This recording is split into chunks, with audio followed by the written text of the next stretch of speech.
오늘 여러분의 얼굴을 뵈니 북한 사람들이 부른 반갑습니다라는 노래가 생각납니다. 그래요, 정말 반갑습니다. 지난 2달 동안 우리는 온라인 예배로 하나님께 영광을 돌렸습니다. 각 가정에서 가족과 함께 또는 혼자서 예배를 드렸습니다. TV 화면을 보며 예배를 드린 분도 계시고 컴퓨터 화면을 보며 예배를 드린 분도 계시며 스마트폰 화면을 보며 예배를 드린 분도 계십니다. 어디에서 누구와 어떤 화면을 보며 예배를 드렸든지 공통점은 편안함이었을 것입니다. 주일인데도 교회로 이동하기 위해 걷거나 차를 탈 필요가 없었습니다. 예배 시간에 맞추기 위해 서두를 필요도 없었습니다. 화장을 위해 많은 시간을 들일 필요도 없었습니다. 폼나는 옷을 찾을 필요도 없었습니다. 주일이지만 그냥 평소대로 편안하게 예배 드릴 수 있었습니다. 그 편안함을 떨쳐버리고 교회로 발걸음을 옮기는 일은 결코 쉬운 일은 아닙니다. 그래서 히브리서 10장 25절에 보면 모이기를 패하는 어떤 사람들의 습관과 같이 하지 말고 오직 권하여 그날이 가까움을 볼수록 더욱 그리하자고 권면했습니다. 어려움을 떨치고 모이기를 힘쓰자는 권면입니다. 이 점에서 여러분은 칭찬받으실 분들입니다. 편안함을 떨쳐버리고 교회 공동체 예배에 참석했으니까요. 우리가 기억해야 할 것은 편안함을 떨쳐버리고 자신의 사명과 역할을 다하는 사람이 늘 새 역사를 쓴다는 사실입니다. 오늘 본문은 그것을 잘 보여줍니다. 본문은 기원전 537년에 바벨론 포로 생활을 끝내고 예루살렘으로 돌아온 이스라엘 사람들의 이야기입니다. 이스라엘 사람들 가운데에는 기원전 597년에 바벨론으로 끌려간 1차 포로가 있었습니다. 그리고 남왕국 유다가 완전히 멸망한 기원전 587년에 바벨론으로 끌려간 2차 포로가 있었습니다. 포로로 잡혀간 사람들의 초장기 생활은 시편 137편을 통해 엿볼 수 있습니다. 1절에 이렇게 기록되어 있습니다. 우리가 바벨론의 여러 강변 거기에 앉아서 시온을 기억하며 울었도다. 고향을 그리워하는 마음이 잘 드러난 구절입니다. 2절과 3절에는 이렇게 기록되어 있습니다. 그중의 버드나무에 우리가 우리의 수금을 걸었나니 이는 우리를 사로잡은 자가 거기서 우리에게 노래를 청하며 우리를 황폐하게 한 자가 기쁨을 청하고 자기들을 위하여 시온의 노래 중 하나를 노래하라 함이로다. 바벨론 사람들로부터 전쟁 포로의 대우를 받았다는 고백입니다. 그래서 8절과 9절에 이렇게 외칩니다. 멸망할 땅 바벨론아, 네가 우리에게 행한 대로 네게 갚는 자가 복이 있으리로다. 내 어린 것들을 바위에 메어치는 자는 복이 있으리로다. 사무친 원한을 토로한 말입니다. 그러나 후기 포로기에는 많이 달라졌습니다. 열왕기하 25장 27절에 보면 유다왕 여호야긴이 포로로 잡혀간 지 37회가 되던 해에 바벨론의 왕으로 즉위한 에윌 무르닥이 여호야긴 왕의 특사를 베풀어 옥에서 석방했습니다. 그 후에 에윌 무르닥 왕은 여호야긴 왕에게 친절하게 대접하여 주면서 다른 왕들보다 높은 자리를 주었습니다. 그리고 한상에서 음식을 먹게 했으며 매일 일정하게 생계비를 대주었습니다. 기원전 561년에 일어난 일입니다. 일반 이스라엘 백성들의 삶도 많이 달라졌습니다. 비록 포로로 잡혀온 사람들이지만 상당한 재산을 소유할 만큼 자유로운 생활을 하게 되었습니다. 당시 바벨론에 무라슈 은행이 있었는데 이 무라슈 은행의 설령 문자로 된 문서에는 유대인들의 이름이 등장합니다. 유대인들이 이 무라슈 은행을 이용했다는 의미입니다. 이것은 유대인들이 상당한 재산을 소유했음을 알게 합니다. 따라서 기원전 539년에 페르시아의 고레스 왕이 바벨론을 점령하고 이듬해인 기원전 538년에 포로로 잡혀온 사람들에게 귀환을 허용했을 때 이스라엘 백성들은 갈등했을 것으로 여겨집니다. 바벨론에서 안정된 생활을 계속할 것인지 아니면 황폐해진 조국의 건설을 위해 모든 걸 포기하고 귀환할 것인지 결정해야만 했기 때문입니다. 바벨론에서 모은 부동산, 주식, 화폐 등은 고국으로 돌아가는 순간 아무 소용이 없게 됩니다. 바꿔 말하면 고국으로 돌아가면 빈 털터리가 된다는 것입니다. 그뿐만 아닙니다. 그동안 해당 예배를 통해서 들은 말씀은 하나님은 어느 곳에서나 계시며 어느 곳에든지 하나님을 사랑하면 된다는 것이었습니다. 바벨론에서도 하나님을 사랑하며 잘 섬기면 된다는 말씀이었습니다. 굳이 고국으로 돌아갈 필요가 없다는 것입니다.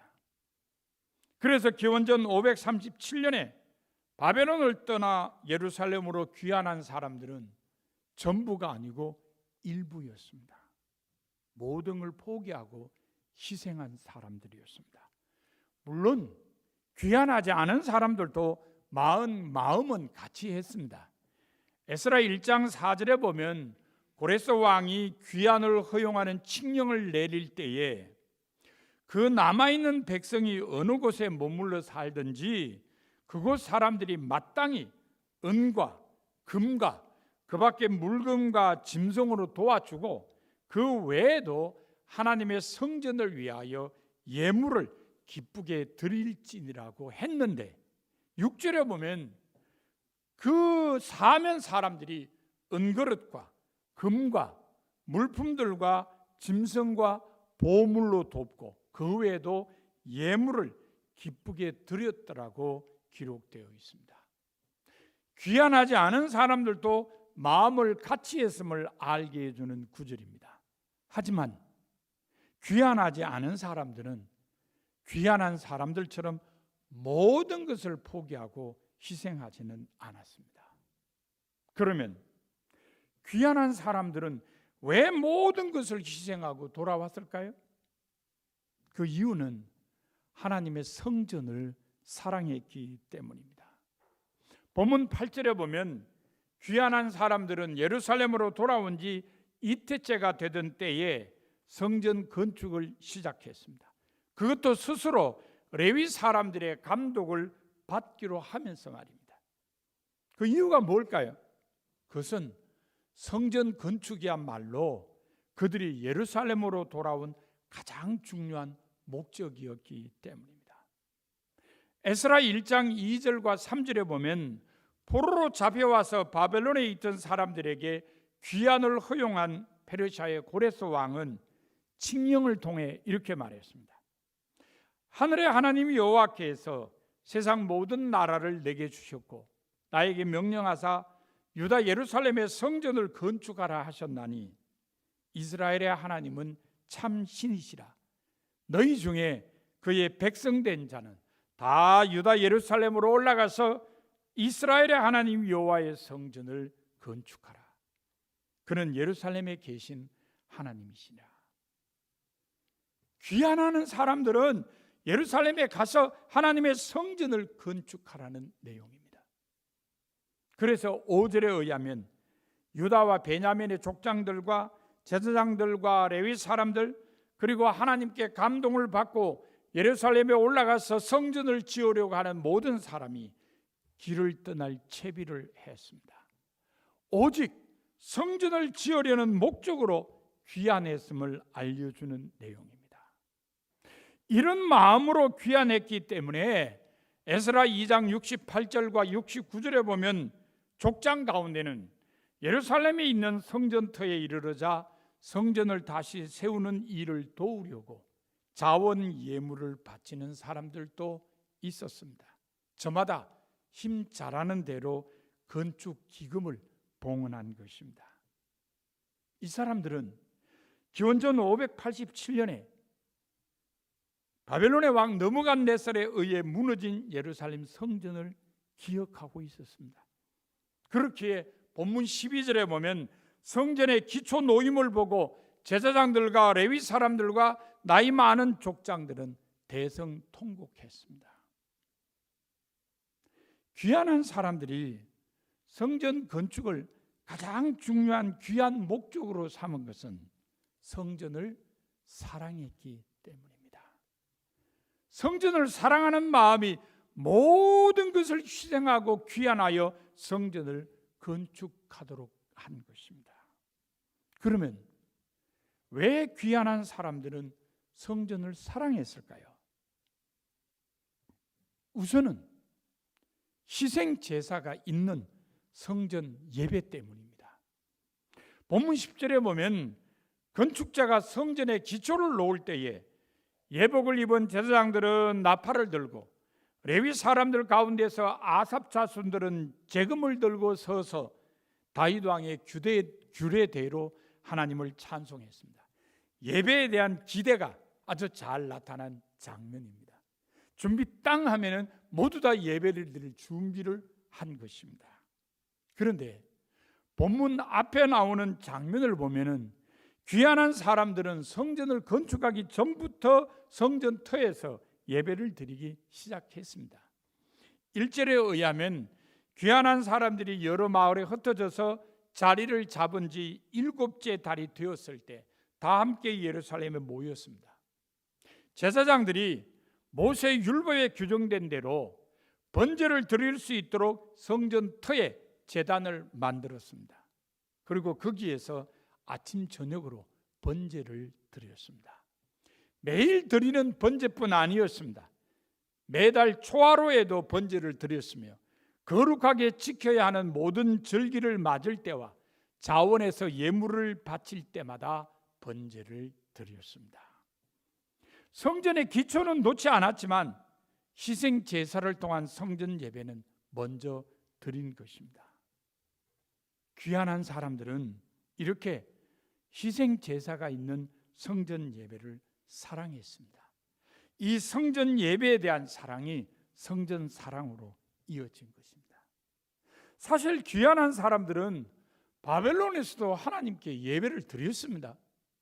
가정에서도 예배를 드렸으며 매주 안식일에는 회당에 가서 예배를 드렸습니다. 하지만 가정 예배나 회당 예배에는 희생 제사가 없었습니다. 희생 제물을 통한 죄 사함이나 헌신의 표는 성전에서만 얻을 수 있었습니다. 그래서 사람들은 희생 제사가 있는 성전 예배를 사모하며 성전을 사랑하게 된 것입니다. 오늘날 우리가 예수 그리스도의 십자가 사랑을 잊지 말아야 할 이유도 바로 여기에 있습니다. 예수 그리스도의 희생이 우리로 죄 사함을 얻고 영원한 생명을 누리게 하기 때문입니다. 모든 그리스도인이 예수 그리스도를 사랑해야 하는 분명한 이유입니다. 귀환한 사람들이 성전을 사랑한 다른 이유도 있었습니다. 바로 하나님의 절기 때문입니다. 본문 앞에 있는 3절에 보면 귀환한 사람들은 성전의 기초가 놓이기도 전에 초막절을 지켰습니다. 본문 뒤에 이어지는 6장 19절에 보면 성전 봉헌 후에는 유월절을 지켰습니다. 그리고 6장 22절에는 7일간 무교절을 지켰다고 기록되어 있습니다. 이것은 귀환한 사람들이 하나님의 절기를 빠짐없이 지켰다는 기록입니다. 하나님의 절기를 사랑했다는 말과 다름없습니다. 이것 또한 성전을 사랑한 이유입니다. 하나님의 절기는 하나님의 은혜를 잊지 않도록 하는 일종의 기억장치입니다. 유월절과 무교절은 출애굽의 은혜를 기억하게 합니다. 오순절 또는 칠칠절이라고 하는 절기는 율법과 봄곡식 수확에 대한 은혜를 기억하게 합니다. 초막절 또는 수장절이라고 하는 절기는 광야 생활과 과일 수확에 대한 은혜를 기억하게 합니다. 이처럼 모든 하나님의 절기는 하나님의 은혜를 기억하게 합니다. 그리고 하나님께 감사하게 합니다. 그래서 절기에는 예물을 하나님께 드렸습니다. 그러나 성전에서 하나님의 절기를 지킨다는 것은 다른 의미도 있었습니다. 바로 하나님 백성들의 교제입니다. 시편 42편 4절에 보면 고라 자손은 이렇게 고백했습니다. 내가 전에 성인을 지키는 무리와 동행하여 기쁨과 감사의 소리를 내며 그들을 하나님의 집으로 인도하였더니 이제 이 일을 기억하고 내 마음이 상하는도다. 세번역 성경은 이렇게 번역했습니다. 기쁜 감사의 노래와 축제 함성과 함께 내가 무리들을 하나님의 집으로 인도하면서 그 장막으로 들어가곤 했던 일들을 지금 내가 기억하고 내 가슴이 미어지는구나. 시인의 가슴이 미어진 것은 하나님의 백성과 함께 성전에서 축제를 벌이는 절기에 자기가 참여할 수 없었기 때문입니다. 이 고백은 절기 때마다 하나님의 백성들이 교제하는 장이 성전에서 펼쳐졌음을 알려줍니다. 그래서 누가복음 2장에 의하면 예수님의 부모는 채 성인이 되지 않은 예수님을 데리고 유월절 절기를 지키는 하나님의 백성으로 올라갔습니다. 하나님의 백성들과 교제하는 의미 있는 시간을 갖게 하려고 말입니다. 이처럼 하나님의 절기에는 하나님의 은혜를 기억하고 감사하는 일뿐만 아니라 하나님의 백성들의 교제가 있었습니다. 이런 뜻깊은 하나님의 절기를 이방 나라에서는 마음껏 지킬 수 없었습니다. 하나님의 은혜를 기억하고 감사할 수는 있었지만 축제를 통한 하나님 백성의 교제는 할 수가 없었습니다. 그래서 귀환한 사람들은 마음껏 자유롭게 하나님의 절기를 지키기 위해 모든 걸 희생하고 돌아온 것입니다. 하나님의 백성들이 서로가 하나님의 백성으로 살아갈 수 있도록, 지탱할 수 있도록 격려해 주는 일을 원했던 것입니다. 하나님의 절기를 마음껏 지키려고 한 것은 하나님의 절기를 사랑했기 때문입니다. 이 하나님 절기에 대한 사랑이 성전 사랑으로 이어진 것입니다. 오늘날 우리가 성도의 교제를 잊지 말아야 할 이유가 바로 여기에 있습니다. 성도의 교제가 서로를 하나님의 백성으로 지탱하게 해주기 때문입니다. 모든 그리스도인이 사랑의 교제를 해야 하는 분명한 이유입니다.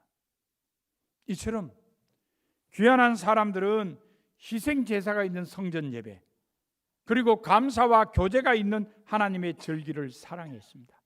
이 사랑이 성전 사랑으로 이어져서 모든 걸 희생하고 고국으로 돌아와서 성전을 건축하게 했습니다. 하나님께서는 바로 이 사람들로 새로운 역사를 쓰게 하셨습니다. 새 성전을 건축하게 하셨습니다. 율법을 매개로 새 공동체를 형성하게 하셨습니다. 기독교의 모체가 된 유대교의 틀을 마련하여 새로운 세계를 건설하게 하셨습니다. 그렇습니다. 하나님께서는 성전을 사랑했기 때문에 모든 걸 희생하고 고국으로 돌아온 사람들로 새 역사를 쓰게 하셨습니다. 지난 주일은 우리 교회 창립 기념주일이었습니다. 하지만 쓸쓸하게 보냈습니다. 교회 안에서는 아무런 예배도 드리지를 못했습니다. 한 원로 장로님께서 집에서 너무 쓸쓸한 예배를 드리면서 옛 모습이 많이 생각나셨다고 문자를 보내셨습니다. 비록 외형적으로는 쓸쓸하게 보낸 창립 기념주일이지만 우리에게 새 역사를 쓰는 내면적인 각오가 있다면 결코 무의미하지는 않을 것입니다. 그런 점에서 우리는 새 역사를 쓰려는 각오를 새롭게 해야만 합니다. 새 역사를 쓰려는 우리에게 필요한 것은 과연 뭘까요? 바로 교회에 대한 사랑입니다. 성전에 대한 사랑 때문에 모든 것을 희생하고 풍요의 땅 바벨론에서 폐허가 된 고국으로 돌아온 사람들처럼 우리도 교회에 대한 사랑 때문에 포기하고 희생할 수 있어야 합니다. 그것이 교회의 새 역사를 쓰는 사람들이 되는 비결입니다. 사랑하는 성도 여러분, 오늘 평안함을 떨쳐버리고 교회 공동체 예배 참여하신 여러분들에게 주시는 하나님의 말씀은 교회의 새 역사를 쓰는 사람들이 되기 위해 교회를 사랑하라는 것입니다. 여러분 모두 교회 사랑으로 우리 교회의 새 역사를 쓰는 성도가 되시기 바랍니다. 이제 말씀을 마음에 새기고 결단하는 침묵 기도를 2, 3분간 드리도록 하겠습니다.